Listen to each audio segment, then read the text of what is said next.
Mesdames et messieurs, bonjour, nous voici de retour. Je suis Peter, médiateur sur l'exposition iLab Jeux vidéo à la Cité des Sciences. Hier, on a parlé des processeurs. Aujourd'hui, on va parler d'intelligence artificielle. Et bien sûr, maintenant vous en avez l'habitude, on va se servir un peu du support des jeux vidéo pour vous en parler. Alors c'est vrai que l'intelligence artificielle, en général, quand on en parle, ça fait un peu peur. Allez, on l'a fait exprès, je commence par ça. Effectivement, quand on parle d'intelligence artificielle, c'est quand les ordinateurs prennent le contrôle. Attention avec un point d'interrogation, parce qu'on est au cinéma, bien souvent, c'est un ressort scénaristique. Et ces intelligences artificielles, elles sont là, bien sûr, pour nous faire peur, pour nous faire réfléchir. Alors, d'habitude, je suis en présentiel avec des gens, donc je pose la question, et là, on va faire un petit déroulé. Donc, vous avez HAL 9000, l'intelligence artificielle de 2001, l'Odyssée de l'espace. Et cette intelligence artificielle, elle a pour but d'emmener une mission sur Jupiter. Et pour accomplir son but, elle est presque prête à tout. Elle est même prête à tout parce qu'elle va d'ailleurs se rendre compte assez rapidement que le facteur humain, ce n'est pas le facteur le plus important pour elle et que son but, c'est d'arriver jusqu'à Jupiter, quelles que soient les conséquences. Pareil pour Matrix, vous connaissez ce film, on a l'agent Smith qui représente l'intelligence artificielle de la matrice et qui est là pour que les humains restent esclaves de la machine. On a aussi Skynet, cette intelligence artificielle qui va provoquer l'Holocauste parce qu'on confie comme mission à Skynet de contrôler l'arsenal nucléaire mondial et Skynet va tout faire péter. À minuit 1, ils appuient sur le bouton et c'est terminé pour l'humanité. Et enfin, Blade Runner, enfin un peu d'espoir dans cette obscurité. Blade Runner, c'est l'intelligence artificielle qui cherche à rêver, qui veut se comporter comme l'homme. D'ailleurs, ce sont des réplicants, vous connaissez l'histoire, et ces réplicants viennent rechercher leur créateur pour eux aussi avoir les mêmes droits que l'homme, s'ils se considèrent comme des humains avec les mêmes rêves. Pour faire une petite transition d'ailleurs entre ce monde de la science-fiction et le monde de la réalité qu'on va attaquer maintenant, cela on va parler vraiment de l'intelligence artificielle aujourd'hui dans les jeux vidéo et puis aussi ce qu'est l'intelligence artificielle notamment pour des acteurs comme Google ou les GAFA comme vous les connaissez. On a cette citation. Cette citation, ce n'est pas de la science-fiction, donc je vous laisse quelques secondes chez vous pour la chercher, le temps de vous la lire.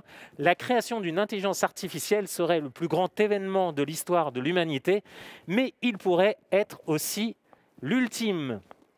Alors pensez astrophysique, pensez univers.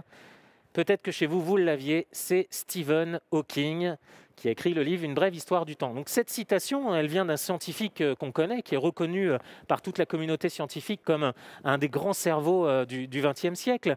Et il fait cette citation, alors pas pour nous prévenir qu'on va tous demain vivre le scénario de Terminator, mais pour nous prévenir que sans garde-fou, sans faire attention, on pourrait créer une intelligence artificielle qui ne s'occupe pas de l'homme, justement. Et c'est bien là l'essentiel quand même.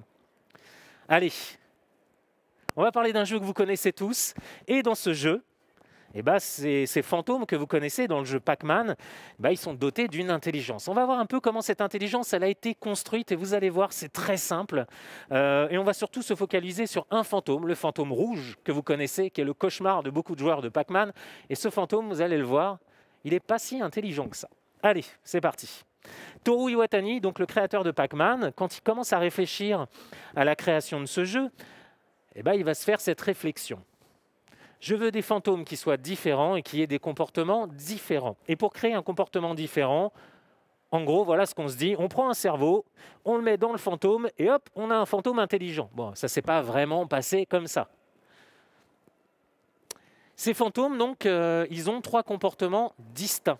Des comportements qui vont vraiment donner l'impression aux joueurs d'avoir en face d'eux des ennemis dits intelligents. On va donner ce semblant d'intelligence.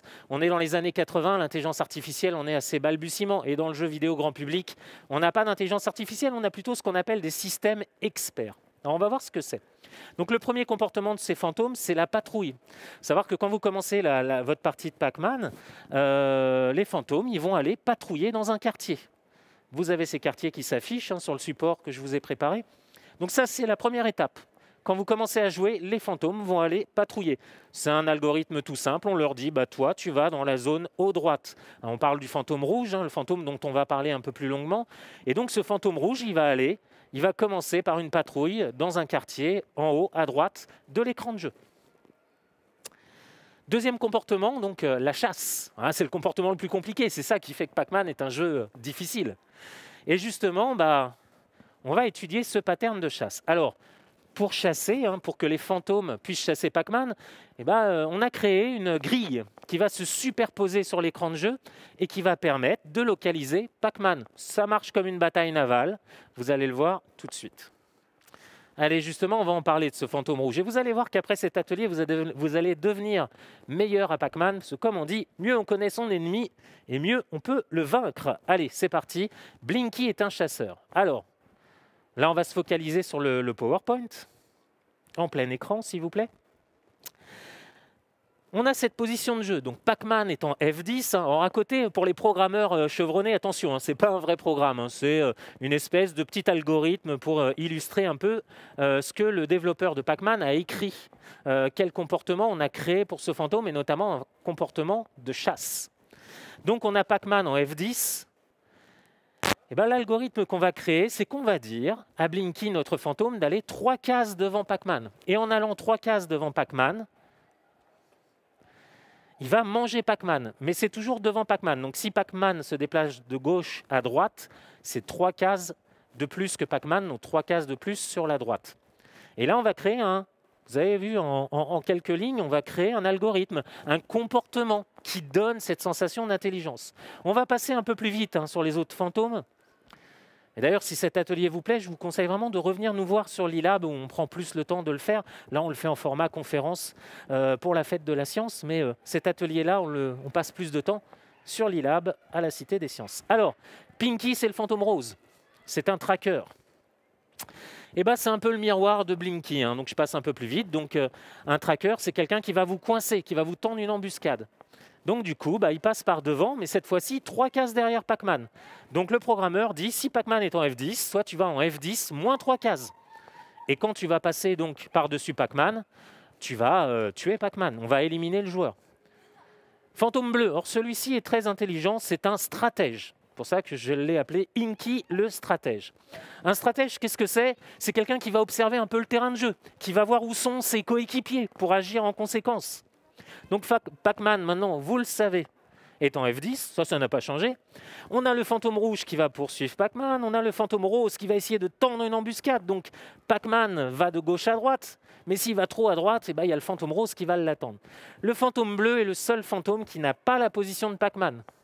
Son algorithme lui dit tout simplement, tu regardes où sont tes coéquipiers, où est le fantôme rouge, où est le fantôme rose, tu tasses une ligne entre les deux et tu vas au milieu. Parce que bien souvent, dans ces configurations de Pac-Man, Pac-Man est au milieu des 2 autres fantômes. Vous voyez déjà, avec un programme tout simple, on commence à créer quelque chose de complexe. On a un fantôme rouge qui va vous poursuivre, on a un fantôme rose qui va vous traquer, et on a un fantôme bleu qui va essayer de couvrir un peu la zone pour éviter que vous vous évadiez. Et donc, encore une fois, vous l'avez compris, quand les fantômes vous touchent, Pac-Man est éliminé. Et enfin, un fantôme qui est très drôle, il s'appelle Otobeke, tiens, en japonais. Ce Pac-Man est un jeu japonais. Otobeke, ça veut dire le lunatique, celui qui agit un peu comme un fou, quoi. Et c'est vrai que pendant longtemps, on a pensé que Clyde était un timide et qu'il avait un algorithme un peu aléatoire. C'est-à-dire qu'on pensait qu'il faisait un peu sa vie, mais pas du tout. En fait, il est timide. Alors, pour créer un comportement de timidité, c'est tout bête. Je vais donner la position de Pac-Man à Clyde. Mais par contre, je vais dire attention, si tu t'approches trop de Pac-Man, tu es en danger, donc tu retournes un peu en arrière. Donc on va créer une zone de danger autour de Pac-Man de 8 cases. Si Clyde rentre dans ce périmètre de 8 cases, alors Clyde, comme vous allez le voir sur l'animation, il va reculer, il va essayer, hop, il essaye une deuxième fois, et là il a un comportement très intelligent, il va tourner autour du bonus. Parce que, comme vous le connaissez dans Pac-Man, quand vous attrapez les gros bonus, ce qu'on appelle les grosses packs gommes, on obtient un dernier comportement qui est le comportement de défense. Et ça va être notre 3e comportement distinct de ce système expert, de ces systèmes experts qui sont les fantômes de Pac-Man. La défense, vous la connaissez, Bon, je pense que vous avez tous joué à Pac-Man, c'est quand même un jeu célèbre, c'est pour ça qu'on en parle. Hop, Pac-Man arrive, il est poursuivi par le fantôme rouge. Ah, que faire? Je prends le bonus. Et les fantômes deviennent bleus. Bon là, l'algorithme est tout simple. En gros, on dit aux fantômes, bah, éloignez-vous le plus possible de Pac-Man. C'est un algorithme très simple. Donc en gros, on crée une zone de danger autour de Pac-Man, un peu comme celle qu'on crée pour Clyde, mais là qui est plus grande. Donc les fantômes vont fuir Pac-Man. Et ça va être nos 3 comportements distincts. C'est un système expert. Les fantômes reçoivent des ordres du programme et exécutent ces ordres simplement et parfois bêtement. Vous allez le voir.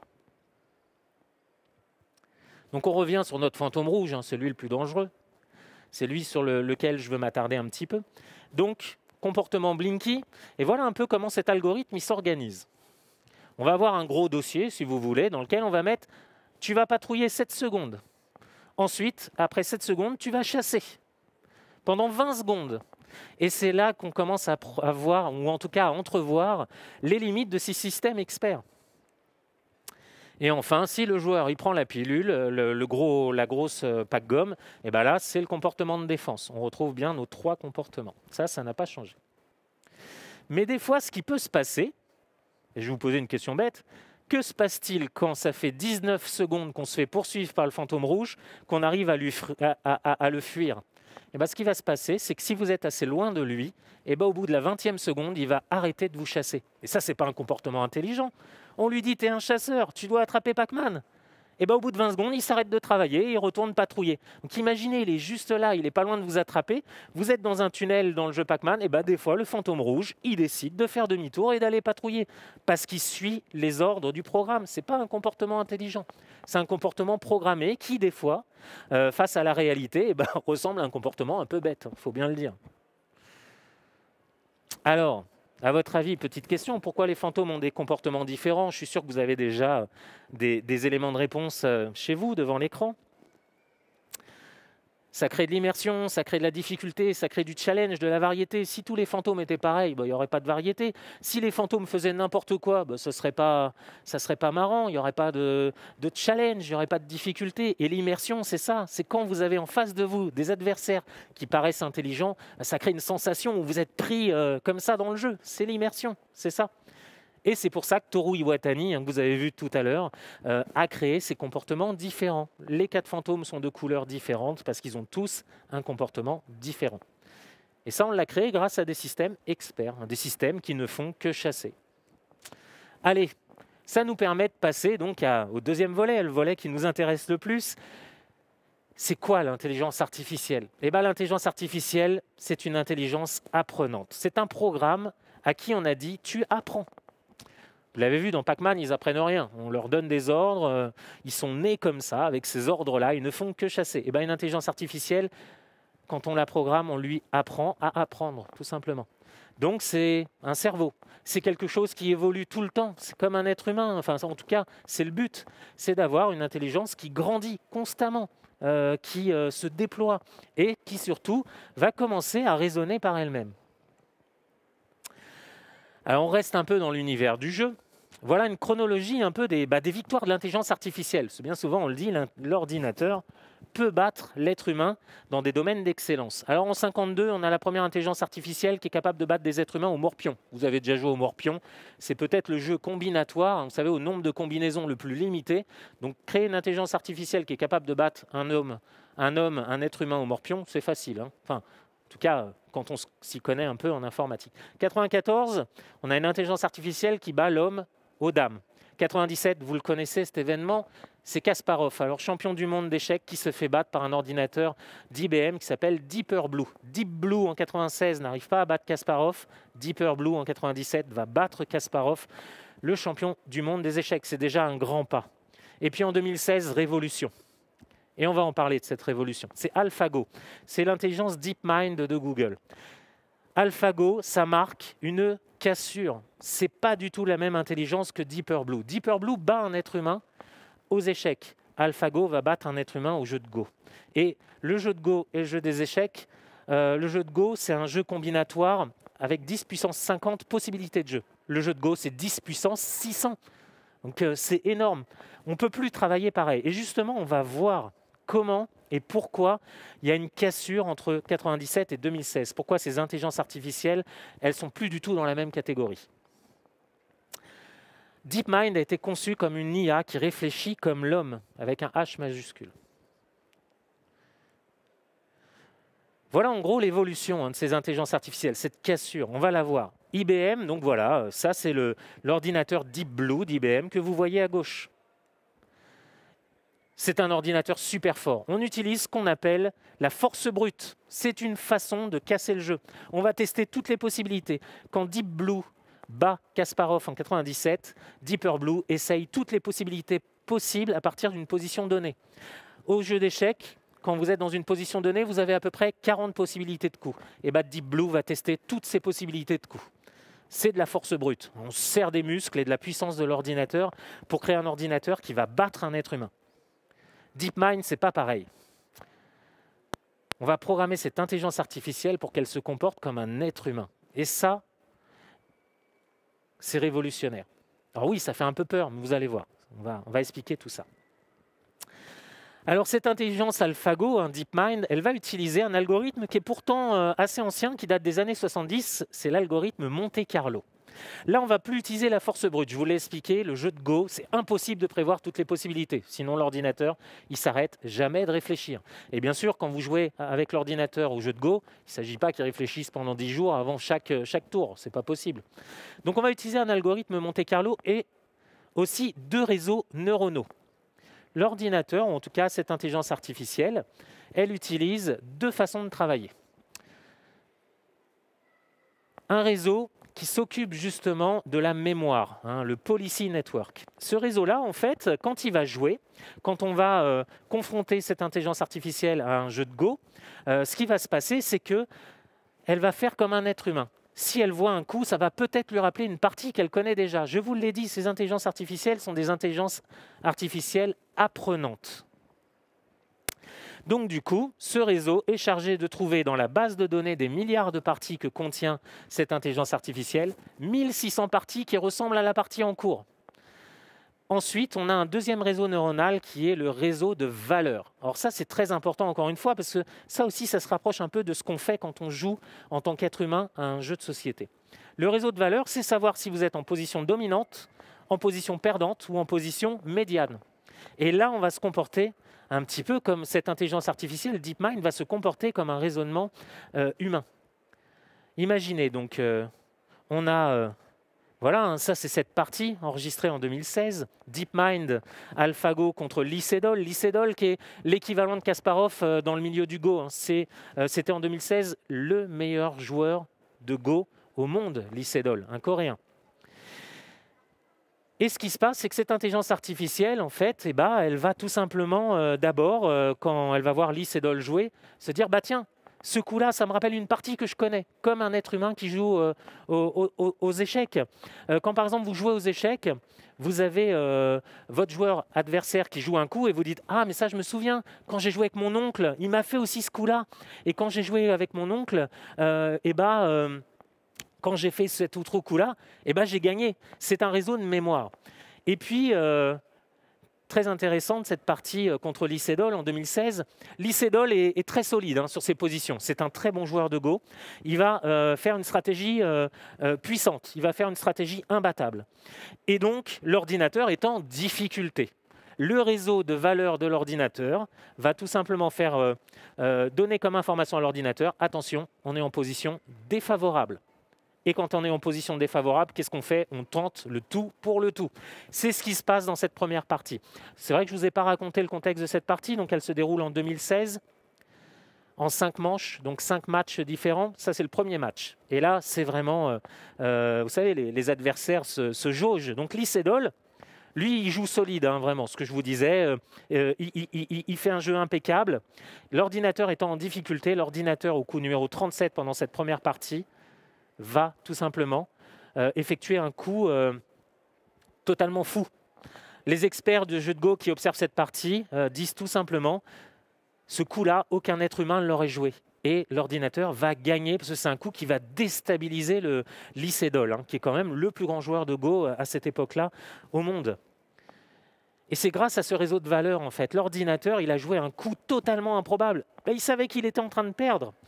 Et grâce à ce réseau de valeurs, il a tenté un coup. le tout pour le tout, et ça a marché. Et je vous conseille vraiment de regarder, il y a un petit gif qui circule, au moment où l'ordinateur joue ce coup, on a l'Icedol qui a la mâchoire qui se décroche. Alors là, vous ne le voyez pas, j'ai le masque, mais il a la mâchoire qui se décroche parce qu'il se rend compte que ce coup-là va peut-être lui faire perdre sa partie.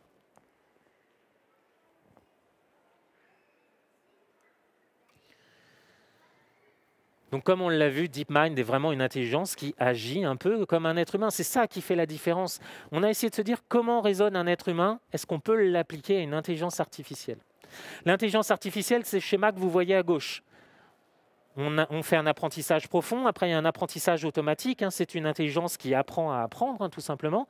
Et après, donc, on a cette espèce d'ensemble qui ne cesse jamais de grandir. Un système expert, comme nos fantômes de Pac-Man, c'est fermé. Ils ne peuvent pas faire autre chose que ce pourquoi ils sont programmés. Donc, en gros, on pourrait comparer une intelligence artificielle à un cerveau capable d'apprendre, capable de s'adapter, et un système expert à quelque chose de fermé. Si on sort des ordres, ça ne marche pas. Le fantôme rouge, il a des ordres programmés, et en dehors de ça, il ne sait rien faire d'autre. Or qu'une intelligence artificielle va apprendre à s'adapter. Le but de l'intelligence artificielle, c'est de gagner. Alors l'intelligence artificielle, je vous l'ai un peu dit en introduction, elle n'existe pas aujourd'hui dans le jeu vidéo. Elle demande une puissance colossale qu'on n'a pas aujourd'hui dans n'importe quelle console de jeu vidéo ou dans n'importe quel ordinateur. Par contre, les systèmes experts, c'est très bien. Ça fonctionne bien. On arrive à donner cette sensation d'intelligence et à simuler l'intelligence. Donc vous avez compris que dans le jeu vidéo, il n'y a pas d'intelligence artificielle. Quand vous dites « voilà, je me suis fait battre par l'ordinateur », c'est un système expert qui vous a battu, qu'on peut contrer, comme les fantômes de Pac-Man. Et enfin, pour conclure, est-ce que l'IA est plus intelligente que l'homme? Alors, l'intelligence, elle se base sur beaucoup de choses. On dit que l'intelligence de l'homme, elle se base sur l'empathie, sur la conscience, sur l'intuition, l'irrationalité et l'imagination. Et j'aimerais terminer là-dessus. C'est ce qui manque aujourd'hui aux intelligences artificielles comme DeepMind, même si c'est une intelligence artificielle prodigieuse, il lui manque de la conscience, il lui manque de l'intuition, savoir lire son adversaire. Ce coup que DeepMind fait contre l'Icedol pour la première manche, c'est peut-être un coup de chance fabuleux, mais est-ce que l'intelligence artificielle a réussi à lire dans le jeu de l'Icedol? Peut-être pas, c'est probablement un très gros coup de chance. L'irrationalité, c'est-à-dire des fois, oui, tenter le coup pour le coup, le tout pour le tout, là on a vu que ça a marché, mais est-ce qu'il y avait une conscience? Probablement pas. Et encore une fois, de l'imagination. D'aller au-delà de ses limites et de dépasser son carré de réflexion. Ça aussi, l'intelligence artificielle, on n'est pas encore sur ces valeurs-là, même si on s'en approche. Donc aujourd'hui, une IA plus intelligente qu'un homme? Non. En termes de valeurs humaines, on ne peut pas dire ça. Par contre, effectivement, dans un domaine purement technologique, informatique, oui, on a des intelligences artificielles qui aujourd'hui battent l'homme sur beaucoup de domaines. Voilà. C'est fini pour moi. Merci à vous. Si vous voulez en savoir plus, n'hésitez pas à venir à la Cité des Sciences. On fait cet atelier très souvent sur l'ILab. Merci beaucoup. Merci d'avoir suivi cet atelier très court. Et à bientôt. Salut.